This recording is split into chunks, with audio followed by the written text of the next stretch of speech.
പെണ്ണിന്റെ ജീവിതത്തിൽ ഏറ്റവും വലിയ സൗഭാഗ്യമുള്ള വാപ്പയാ. വാപ്പ ജീവിച്ചിരിക്കുന്നിടത്തോളം കാലം മോള് രാജകുമാരിയാ. വാപ്പാക്ക് ജീവനുള്ളിടത്തോളം കാലം വാപ്പാന്റെ മോള് രാജകുമാരിയാണ്.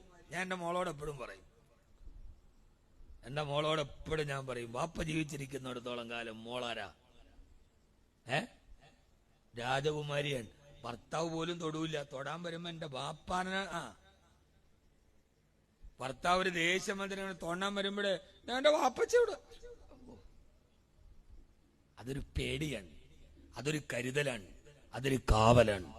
വാപ്പ വീട്ടിലുണ്ടെങ്കിൽ വാപ്പയെ പോലെ ഒരു സുരക്ഷ വേറൊരാളില്ല.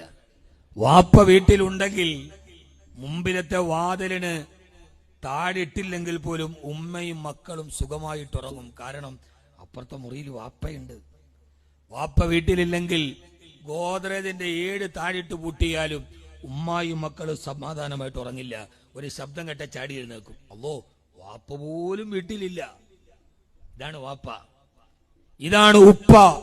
ആ ഉപ്പ നഷ്ടപ്പെടുന്നതെന്നാണോ അന്നാണ് ജീവിതത്തിന്റെ വെളിച്ചം നഷ്ടപ്പെടുക.